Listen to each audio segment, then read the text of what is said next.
नमस्कार, आपके साथ मैं हूं दीपिका शर्मा और आप देख रहे हैं क्राइम तक। दिल्ली एनसीआर में जितने भी आवारा कुत्ते हैं उनको लेकर सुप्रीम कोर्ट ने जो फैसला सुना है उसके बाद से आधे लोग पक्ष में नजर आ रहे हैं तो वहीं आधे लोग काफी ज्यादा गुस्से में नजर आ रहे हैं और वो इंडिया गेट भी पहुंच जाते हैं प्रदर्शन करने के लिए, क्योंकि सुप्रीम कोर्ट ने जो फैसला सुनाया है वो ये है कि तकरीबन 8 हफ्ते के अंदर जितने भी आवारा कुत्ते हैं दिल्ली एनसीआर के, उनके लिए शेल्टर होम में उन्हें भेज दिया जाए। क्योंकि जो डॉग बाइट से जुड़े मामले हैं, जो आवारा कुत्ते लोगों पर हमला कर रहे हैं, जो उन्हें काट रहे हैं, उसके बाद से जो मौत का आंकड़ा है वो 2023 से लेकर 2024 में उसका इजाफा हुआ, यानी कि बढ़ा है। दूसरी चीज, जो हमले आवारा कुत्तों ने किए हैं वो भी आंकड़ा बढ़ता हुआ नजर आ रहा है।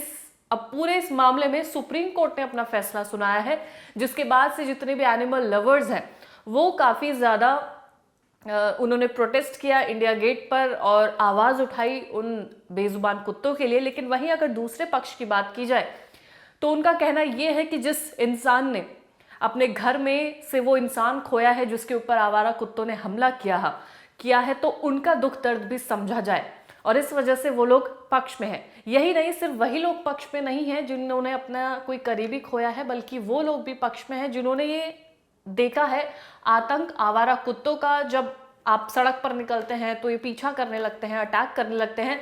तमाम ऐसी वीडियोस लगातार वायरल हो रही है जहां पर वो अटैक देखा जा सकता है।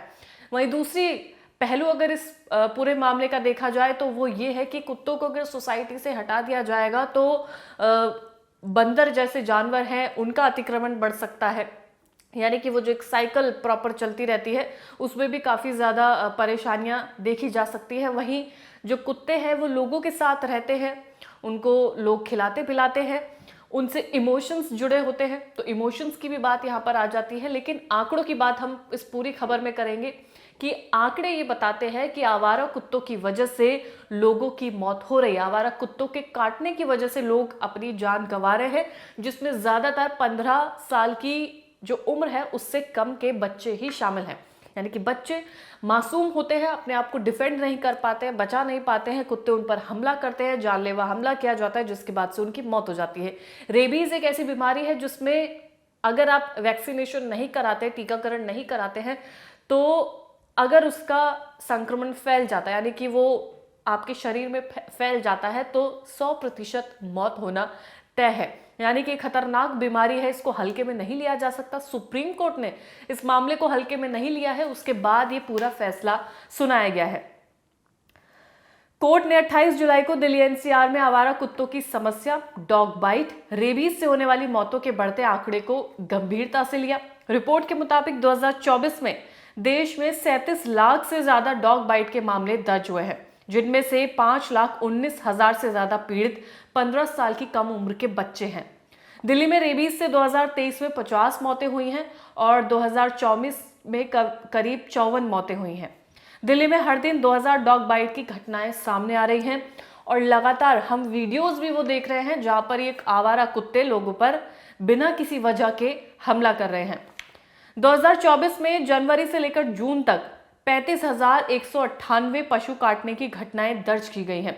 वर्ल्ड हेल्थ ऑर्गेनाइजेशन के मुताबिक ग्लोबल रेबीज से होने वाली मौतों में 26% मौतें जो होती हैं वो भारत में होती है। यानी कि ग्लोबल लेवल पर भी देखा जाए तो ये आंकड़ा काफी ज्यादा बड़ा है।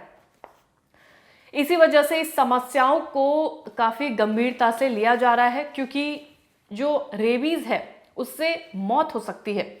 ये 100% घातक है और अगर समय पर रेबीज का टीका नहीं लगाया जाएगा तो इससे मौत हो सकती है। सोशल मीडिया पर कई ऐसी वीडियोस लगातार वायरल हो रही है जिनमें 22 साल के कबड्डी प्लेयर ब्रजेश सोलंकी भी हैं, जिनकी वीडियो वायरल हुई जिसमें वो तड़प तड़प कर उनकी मौत हो जाती है और वजह होती है रेबीज, जिसकी वजह से वो अपनी जान गंवा देते हैं। लेकिन वो वीडियो काफी ज्यादा भयावह होती है जब देखते हैं कि वो इंसान तड़प रहा होता है और तब भी इंसान या डॉक्टर कुछ नहीं कर पाता है।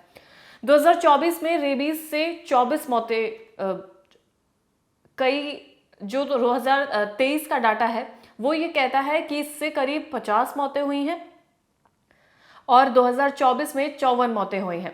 लेकिन इसमें प्रशासन का जो फेलियर है वो ये है कि एनिमल बर्थ कंट्रोल नियम 2023 के तहत नसबंदी और टीकाकरण के बावजूद दिल्ली में 10 लाख आवारा कुत्तों में से आधे से भी कम की नसबंदी हुई है, जिससे इनकी आबादी लगातार बढ़ती हुई जा रही है।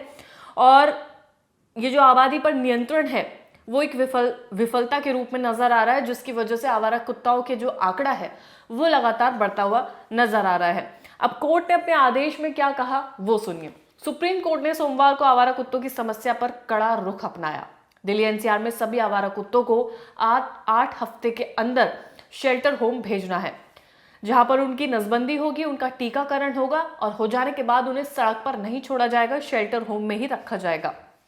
इसके साथ ही 1 हफ्ते में डॉग बाइट की शिकायतों के लिए हेल्पलाइन नंबर शुरू करने का निर्देश दिया गया है। शेल्टर प्रक्रिया में बाधा डालने वालों के खिलाफ अवमानना कार्रवाई की वार्निंग भी कोर्ट की तरफ से दे दी गई है। दिल्ली सरकार को वैक्सीन स्टॉक और इलाज की जानकारी सार्वजनिक करने के आदेश दिए गए हैं। साथ ही 5000 कुत्तों की क्षमता वाले शेल्टर होम बनाने, प्रशिक्षित कर्मचारियों की तैनाती करने का निर्देश दिया गया है। क्योंकि आबादी कुत्तों की कई ज्यादा है, शेल्टर होम की क्षमता बढ़ाई जाएगी, वहां पर कर्मचारी ज्यादा से ज्यादा रखे जाएंगे, वैक्सीनेशन का इंतजाम किया जाएगा, इन तमाम कुत्तों को वैक्सीनेशन दी जाएगी और उसके बाद से इन्हें सड़क पर नहीं छोड़ा जाएगा, इनको शेल्टर होम में ही रखा जाएगा। ये सुप्रीम कोर्ट का फैसला है।